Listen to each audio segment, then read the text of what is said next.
Assalamualaikum warahmatullahi wabarakatuh. Kepada yang terhormat Ibu Hajah Ratu Bayi Rohimah, SAGMA sebagai dosen pengampu mata kuliah agama.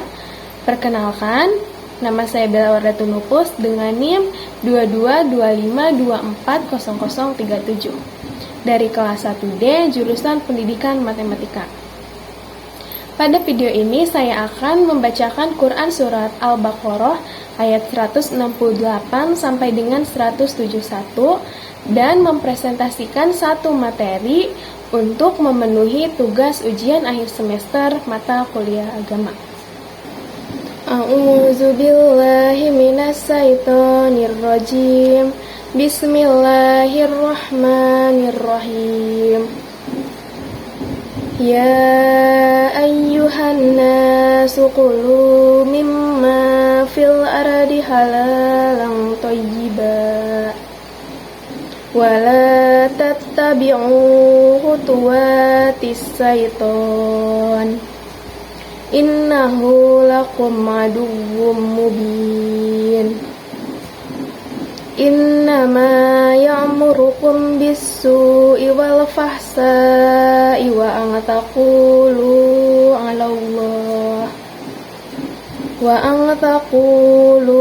'ala Allahi ma la ta'lamun. Wa idza qila lahum ittabi'u ma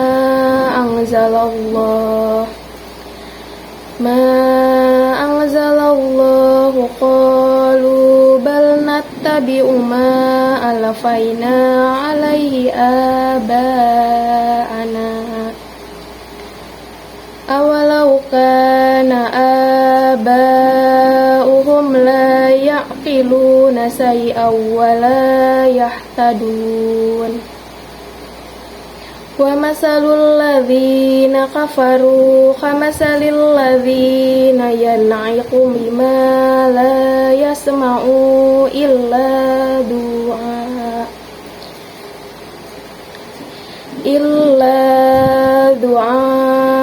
wa nida summum bukmun umyun fahum la ya'qilun.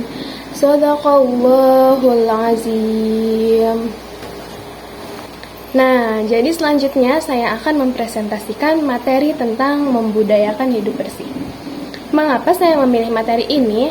Karena kebersihan merupakan aspek mendasar dalam kehidupan manusia yang tidak hanya berdampak pada kesehatan individu, tetapi juga pada kualitas lingkungan secara keseluruhan.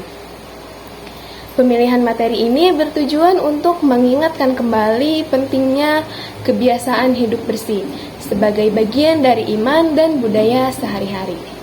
Nah, kebersihan dalam ajaran Islam disebut taharoh atau suci. Taharoh yang dimaksud tidak terbatas pada membersihkan anggota badan, pakaian, dan bumi tempat tinggal kita, tetapi juga berarti membersihkan hati, meluruskan perbuatan dan tujuan serta konsisten dalam setiap perbuatan. Terdapat 4 poin yang ingin saya jelaskan pada materi bab ini, yaitu berwudu, mandi, menggosok gigi, dan pola hidup bersih. Langsung saja, 1. Berwudu. Berwudu ini dilakukan untuk membersihkan diri dari hadas kecil, contohnya pada saat hendak melaksanakan sholat.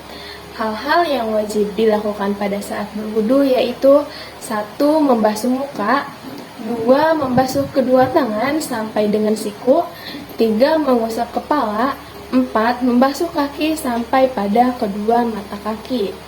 Nah, selain itu para ulama menambahkan bahwa saat berwudu, seorang harus memulai wudu dengan niat dan mengerjakan 4 rukun yang sudah disebutkan tadi secara tertib, simultan, serta proses pembasuhan muka, tangan, kaki yang dilakukan dengan usapan tangan menekan. Islam sangat memperhatikan kebersihan pribadi. Karena itu kita sangat dianjurkan untuk menjaga wudhu kita. Selanjutnya yang kedua yaitu mandi. Dalam Islam ada beberapa yang mewajibkan seseorang harus melakukan mandi besar, yaitu ketika seorang perempuan selesai haid dan nifas atau setelah melahirkan, dan juga setelah melakukan hubungan seksual. Nah, cara mandi untuk menghilangkan hadas besar yaitu 1. Sebelum mandi, membasuh kedua telapak tangan 3 kali, lalu dilanjut membersihkan alat vital.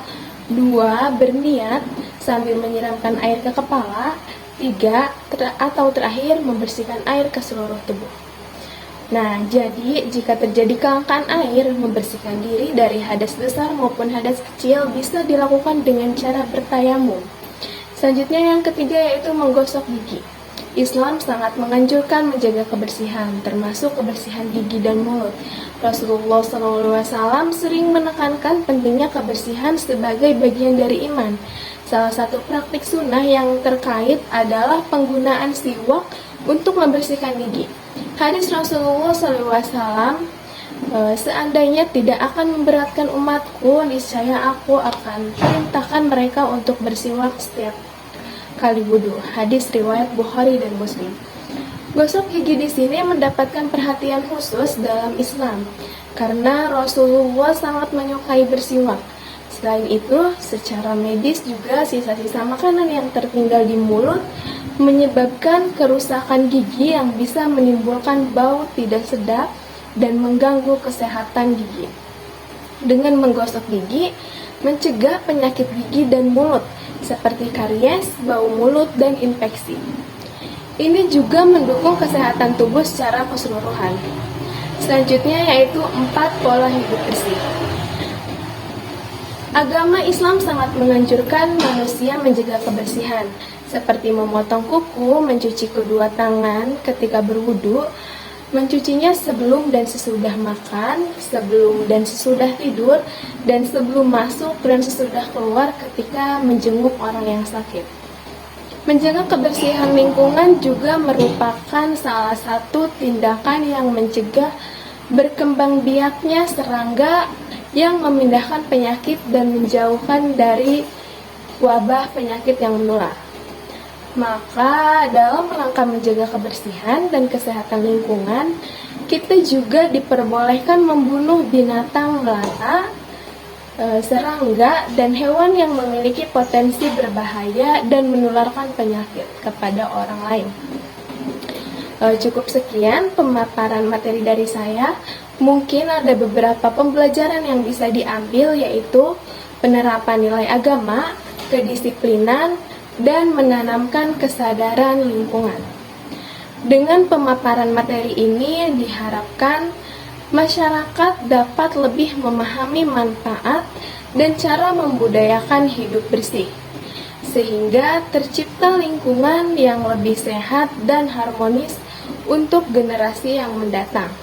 Mungkin itu saja yang bisa saya sampaikan.